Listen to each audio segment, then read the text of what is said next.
Il y a de cela quelques années, comme tout jeune africain, après l'obtention du baccalauréat, après la première formation en maths, ensuite le premier cycle à l'École nationale supérieure des travaux publics, à l'École polytechnique de Conakry et à l'Institut supérieur des bâtiments et travaux publics de Marseille, une occasion m'est faite. C'est celle de travailler dans un cabinet parisien où j'ai passé mon stage académique et une occasion m'a été offerte d'avoir un contrat à durée indéterminée. Le confort, tout ce qui va avec. Une seule question. Faudrait-il rester ou partir? Parce que avant que je n'arrive, j'avais quand même défini ce que moi je veux faire dans ma vie. Et c'est pas cette proposition qui allait un peu bouger les lignes, mais mes convictions étaient plus fortes que la proposition. Un matin, je dépose tranquillement ma démission et je décide de rentrer avec aucune garantie. La seule chose, la conviction et mes rêves.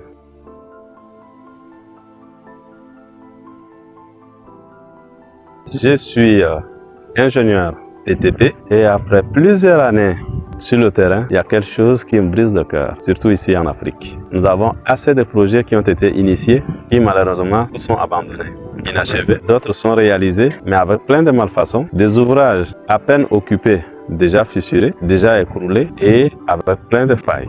Et nous avons des jeunes qui sortent de nos écoles, qui sont outillés théoriquement, mais qui n'ont jamais eu ce rapprochement de la théorie avec la pratique. Des jeunes qui terminent, qui ont des diplômes, mais qui ont du mal, ne serait-ce qu'à lire un plan d'exécution, ne serait-ce qu'à une implantation, ne serait-ce qu'à utiliser même simplement les niveaux. Tout ça, c'est pas parce que ces jeunes sont moins intelligents. Non, c'est des jeunes talentueux, mais c'est simplement la transmission du savoir pratique qui a manqué. Et les écoles aussi ne font pas ce rapprochement entre les entreprises et l'école.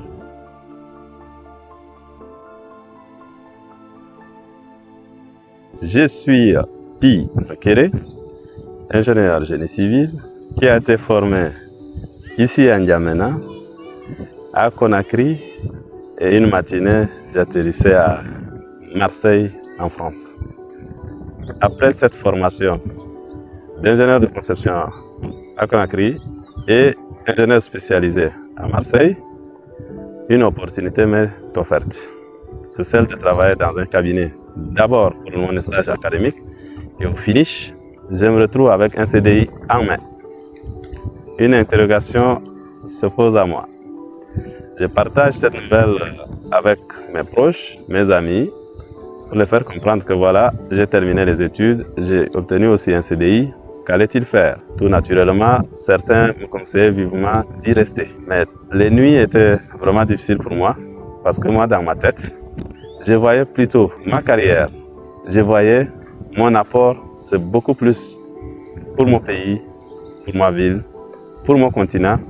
C'était là mon rêve. Alors, les questions étaient toujours là. Qu'est-ce qui te garantit que tu arrives ici, tu peux t'en sortir? Mais un matin, j'ai décidé de déposer ma lettre de démission et je prends tranquillement mon billet et mon vol Air France que je me retrouve ici, à N'Djamena, sans garantie, avec rien du tout, juste une conviction. Et c'est cette conviction qui nous conduit aujourd'hui ici à ce que vous voyez. Et effectivement, ça ne s'est pas limité au Tchad et j'ai pu franchir aussi les frontières du Tchad comme je l'ai toujours aussi souhaité.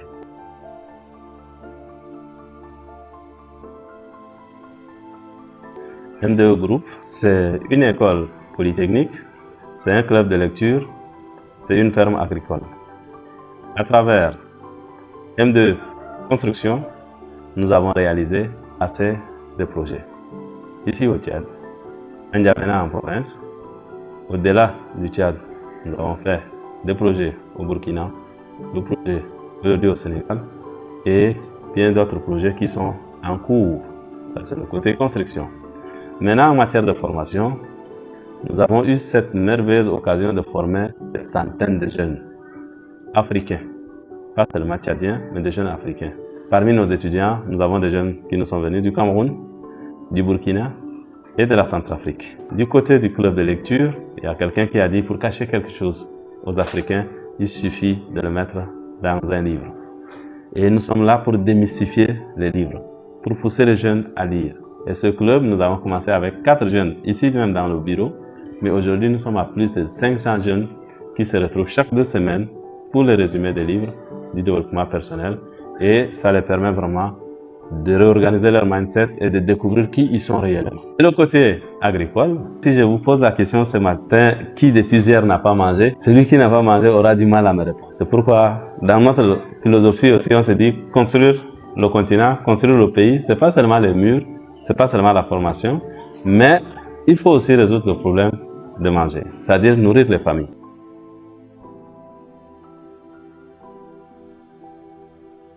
Moi, à mes débuts, j'aurais dû vouloir trouver quelqu'un sur mon chemin pour qu'il puisse me partager ses expériences. Pas dans la présentation PowerPoint, pas de théorie, mais du vécu, du vrai dans les constructions. Ça n'a pas été le cas. Et aujourd'hui, avec une vingtaine d'années d'expérience dans le secteur du BTP, avec des travaux réalisés au niveau national, au niveau continental et au niveau international, je trouve que cette expérience, si petite qu'elle soit, mérite d'être partagée à tous les jeunes, aux amateurs du BTP, aux étudiants en matière du BTP. Et cette expérience peut les aider aussi à construire leur carrière professionnelle, pour qu'ensemble nous puissions vraiment bâtir les ouvrages qu'il faut pour notre continent. Ça ne va pas consister simplement à partager quelle est la réussite. Là où nous avons failli, les échecs, il faut aussi les souligner. Les erreurs, ça les permettra aussi de se corriger. Parce qu'une expérience, on peut aussi l'apprendre simplement à travers l'échec des autres pour éviter ces erreurs. On parlera aussi entrepreneuriat, on parlera développement personnel. Bref, tout ce qui peut aider les jeunes africains à se mettre ensemble dans le mindset, dans le cerveau collectif, afin que nous puissions bâtir l'Afrique dont nous rêvons.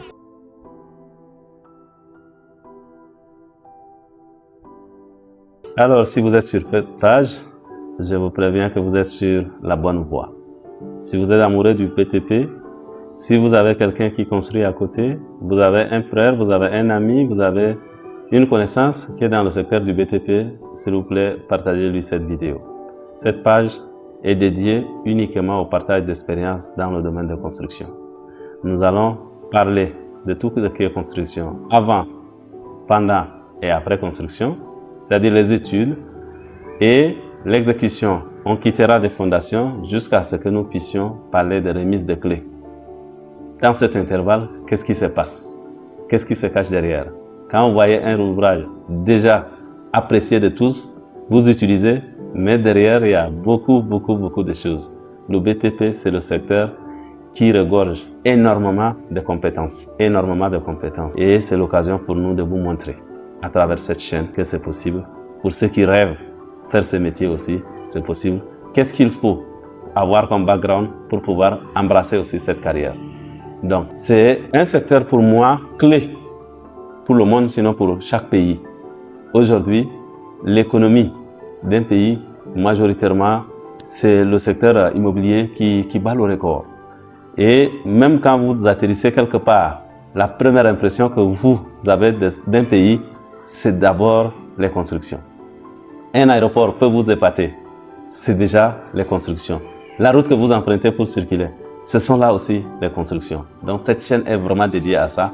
Et tous les amoureux du BTP, vous aurez plein d'experts qui vont intervenir sur cette chaîne, qui pourront partager l'expérience et feront de telle sorte que nous puissions avoir des jeunes africains compétents à réaliser des ouvrages de qualité et tout ce que nous rêvons. C'est ensemble. Joignez-vous à nous. Abonnez-vous massivement et nous allons partager nos expériences en matière du BTP. Merci.